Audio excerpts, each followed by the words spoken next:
Fair use.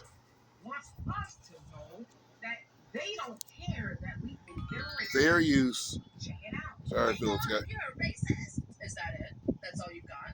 We don't care anymore. You guys literally call everyone racist. And at this point to them, if you're white and you're breathing, you are upholding white tea supremacy. We've been very nice.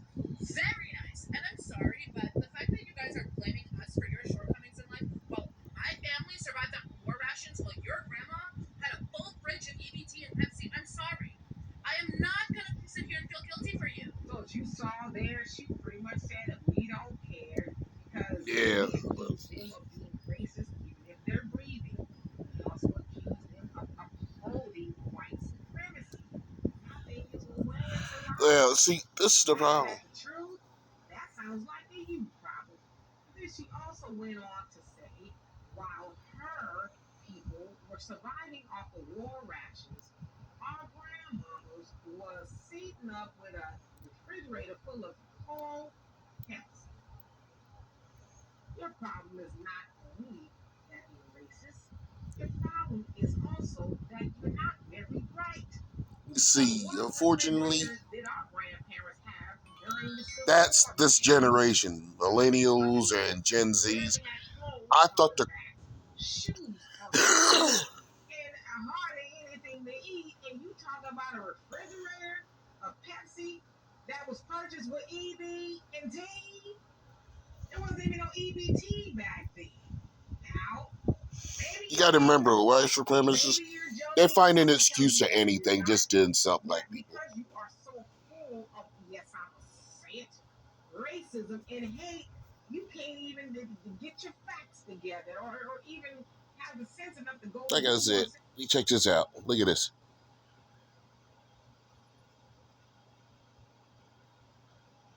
White supremacy. Look at this child. A false idea of white supremacy. Look at it. You guys aren't superior to anybody. Look at their big mouth. Now, this is the problem. Look at that. That is Generation Z. When I first heard her, she sounded old. You know? She sounded old. She sounded old.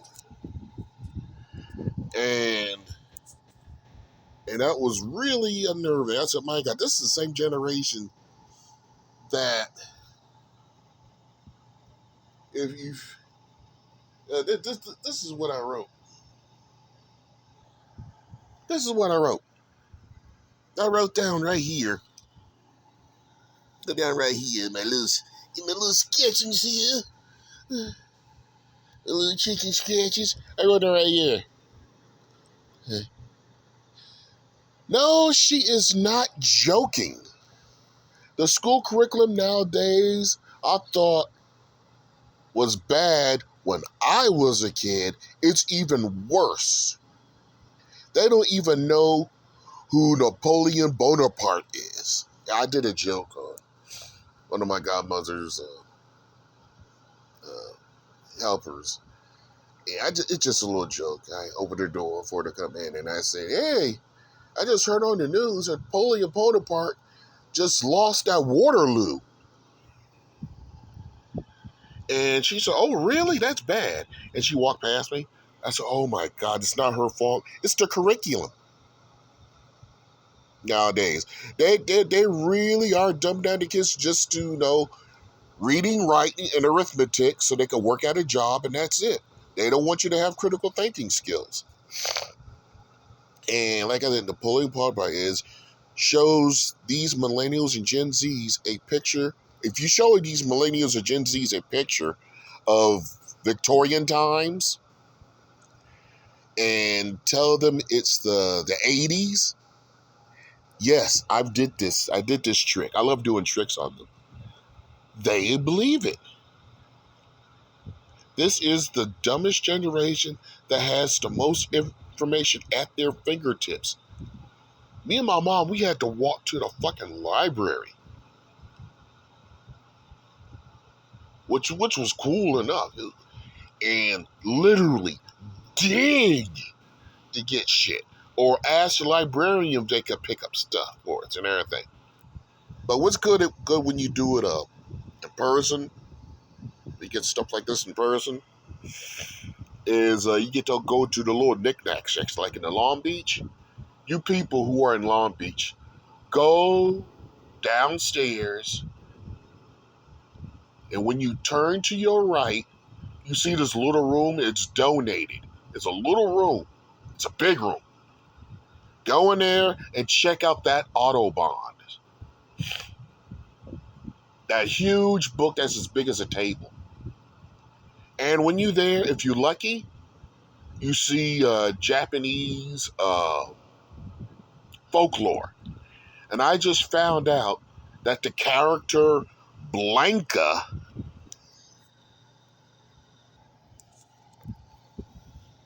Blanca is really a Japanese folklore.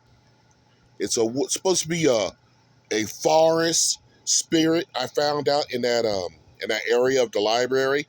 I tried to look it up here, but even this the information hasn't been input yet, and they don't know. This is based on the Japanese. It's based on the Japanese spirit, forest spirit. Onward and upwards. Anyway, that young lady is probably a feminist, and it was started by this asshole right here, Gloria Steinem, to break up the black family. And yes, she worked for the CIA. This was orchestrated by the CIA. They're going to say, oh, she worked for the CIA, but she did not really do, yes, she did, because she did it. And,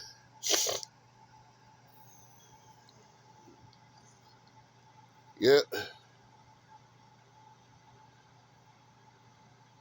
You know what else she said about black women in the 80s during the time of Two Live Crew, when they're having those women bouncing their butts and everything, showing off their curves? She called black women fat. They always did that shit, make fun of black women's curves, call them fat. And the dumbasses who are shaking our asses will help this piece of garbage facilitate her agenda while fucking over themselves. Which is why, the black woman keeps losing. You just keep losing. You loser. Loser. Loser.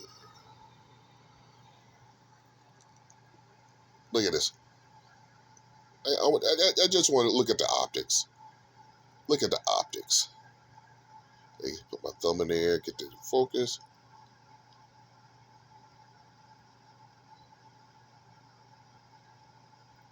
There. Look at the optics. Look how the black woman's holding her fist. She's ready to punch. See? Look at that fist. This is one thing I noticed when I was a child. And look at her fist. She never had to fight for fucking nothing in her life. That's the type of hand, you see these bitches when they have their fights, they're hitting like this, the little sissy hammer fist. That's where the hammer fist comes from. Oh, the ground and pound. The ground and pound, that's girl shit. We used to say when we were kids. Ground and pound, that's girl shit. Hammer fisting, that's girl shit. We never did that shit. Because men have this thing, we have a chivalrous code when it comes to fighting. Rear naked choke? Know what a rear naked choke was called? A fucking stranglehold. Now, anyway, yeah, we didn't do them that much because every kid knew how to do a stranglehold. It was no big deal. Now you're paying hundreds of dollars to learn how to do strangleholds. And other holds are you can already learn in judo. Yeah, look at this. She never fought in a day of her life. Meanwhile, see this bitch right here? Afterwards, when the protesting's done, guess what? Guess what, black bitch? She goes to her gated community. You go back to the ghetto. I bet after this picture, she went back to her gated community. She went back to her gated community right after this picture. This poor bitch had to go back to her ghetto. But she's probably not a ghetto, but not what she has. And she's fighting for the right. This is you. She represents all you black women. And they did an update of this picture. And she still fell for the good. She probably married a white guy. Who knows? This one right here is you in a microcosm. Facilitating the rights to help her get shit. She's telling you, fight against your man. She said, you'll fight against men. Yeah, you fighting against your man, knocking them upside the head. See, Claude Anderson said that this racing is a team sport. It's a sport. You got different events in this Olympics. And black women, you are failing at the tag team wrestling. Yes, you're failing at tag team wrestling. You are doing the work of the other team. You're attacking your man with foreign objects and shit, and then jumping down while the crowd boos you and everything. Because people who are things, they see what's going on. Meanwhile, you let the other team bash and smash the black man and everything. Get him with foreign objects. I mean, the referees wonder what's going on. And meanwhile, the referee's pushing him back. You jump back in and start mashing and bash on him. And then when you guys lose, you look at him and says, nigga, how come we lost? You're a fool. You're spouting rhetoric you're not even benefiting from. She's benefiting from it. She becomes your boss. She becomes, the person working at human resources, tell you where to go, where to work, harassing you at work. If you look decent, everybody's looking at you. And you're still reciting it. I just had a Gen Z reciting this bullshit, saying we need to get rid of men, men this, men that. All this shit I used to hear when I was a kid, but I couldn't say anything because it's adults. And my mom hooked me up with a game about this bullshit. She said, black women don't benefit from that shit. And black women are doing pretty fine. Our families are fine. Let me show you how fine they were. See this? Do you see it? Secrets of selling the Negro. You want to know why? During that time, black people in this country, black Americans, FBA, were the fastest growing middle class in the world. You can see this video on YouTube. Fastest growing middle class in the world. The Panthers, Martin Luther King did not scare J. Edgar Hoover. This did. This scared them. Because these were the people putting cash behind the civil rights movement.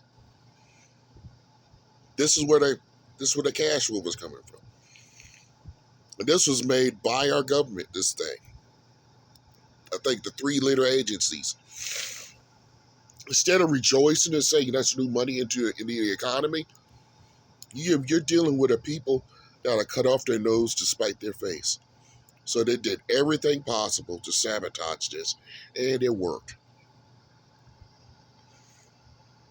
They did destroy the growing of the black nuclear family or the middle class, but they couldn't break up the black family.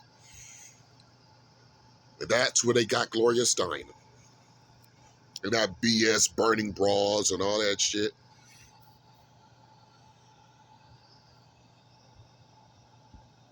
The black woman think she's at the same level as a white woman.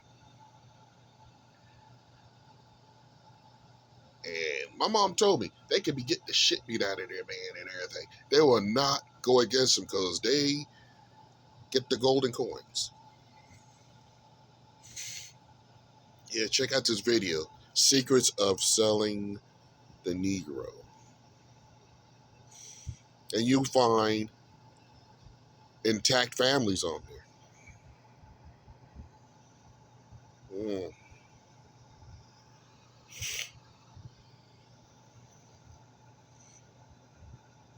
Mm-hmm.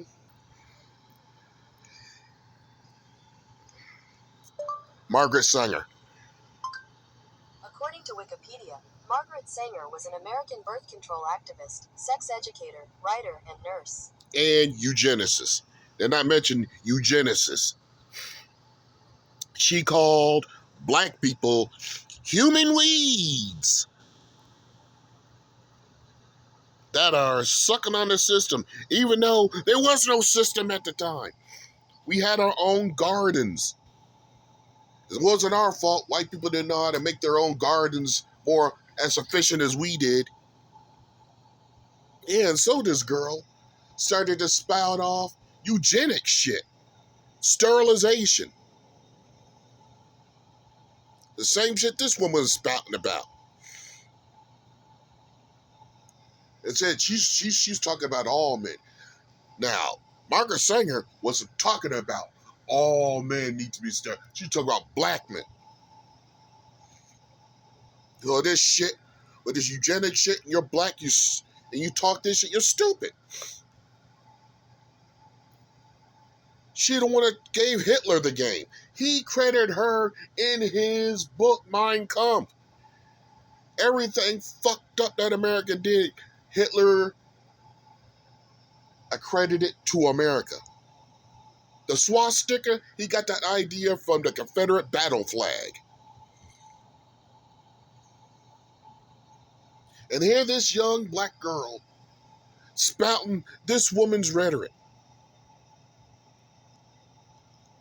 Talk about the surface problems, but not how the problem got there in the first place. You know? Obviously, she didn't watch no fucking Sherlock Holmes or Poirot or Agatha Christie.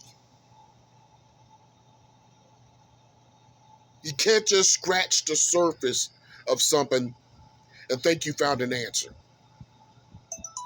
You gotta dig deep. Why is it like that? Why is that man on the street? And you find out, oh, that shit is completely orchestrated to be that way. Because you don't see problems like that in some other countries. You don't see problems like that in Sweden, where they have universal health care. You know why America doesn't have universal health care? Because they don't want black people to have it. That's why. That's why a lot of Europeans do not want to come here. If Trump wants more Europeans to come here, get universal health care. But this is how racist they are. Instead of saying, okay, I'll get universal health care so I can get more white folks here, they don't want to do it because black folks will get it. And since they don't want black folks to have universal health care, they don't want it either. They don't want to put it in. So the Europeans, they don't want to come over here. That's how about they cut up their nose to spite their face. Yeah, she starts spouting out this garbage. I mean, do not, oh my God. Women, if you're like this, sisters, if you're like this, do not have sons. Because what that creates are passport bros. That creates guys that hate black women, that hate. And black males are the most hardest to raise and sensitive, very sensitive. Bad enough they don't have a dad around, but you call them all sorts of shit, saying they are this and that and everything. You're supposed to be a place of comfort and solace when they come from that shit world from the outside. And you're spouting words from this woman and Margaret Sanger. You shame to yourself. Because the woman you talk about here, talk about all this stuff, she talked about sterilizing your black ass. She talked about sewing your pussy up with some fucking monofilament. She talked about cutting your boy's balls off and testicles and throwing them in that fish's mouth. She's not talking about hers. She's not fighting against her man with her women's rights shit. That was we called it the white women's rights movement. They got all the rights. Meanwhile, you got to beg for the little scraps you get. That's a sucker bet. That's being gang goofy. I mean, you're walking up an escalator going the opposite way. Silly. And that's for all you millennial girls and Gen Z black girls. All you. Do some research. At least go to Philip Spock Podcast, Tariq Nasheed, uh, Alpha Elite, and Africa Diaspora News. At least go to those sources. Because other places, they're not going to give you that information. This woman was pure as scum. And check out my video series, Divesting Ignorance 1 through 7. This is part 1 right here. Divesting Ignorance. Has Tabitha on there. She seems like a nice lady. I like her garden. I got a garden too. And it's 1 through 7. Divesting Ignorance 1 through 7. Going to show you the most unlucky fighter in history. Mr. Jameson. People ask, why is he the most unlucky fighter for the history, George? Why is he? I'm going to tell you why. Let me show you.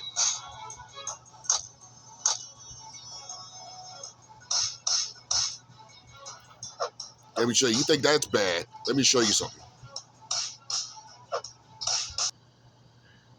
Here's why he's the most unlucky fighter in history.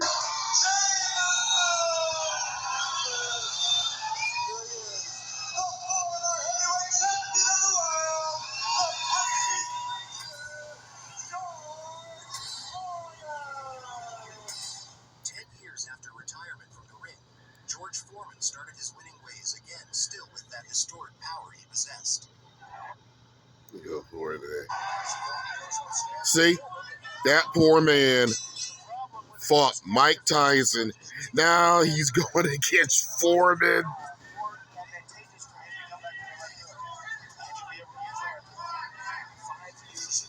It's just,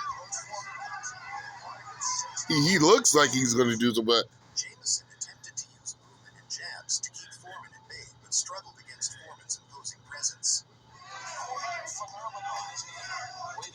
yeah, the most unlucky man in history. He had to go against Mike Tyson and Foreman. My God. Are you crazy? It's not fair. You must say, God, do you hate me?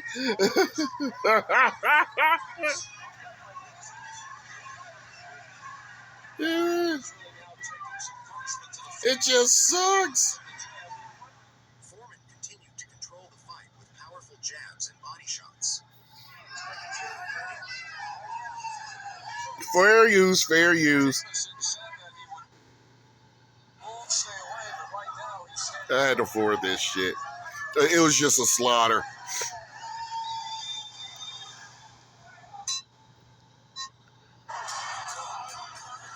There you go.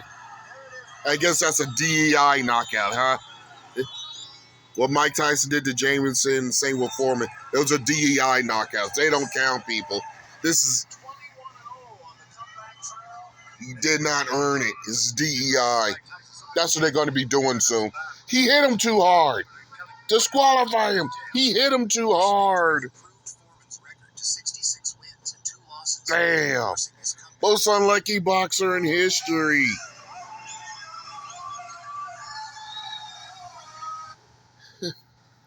Most unlucky boxer in history. Poor Jameson. That's enough to make you go and start selling real estate. What's next? He goes in there, he faces Kimbo Slice. Then Francis Ngannou. God, you putting nothing but big niggas in front of me. What did I do? What do I got to repent? Oh my God! So that's my little fun little tidbit. Most unlucky fighter in history, Jameson.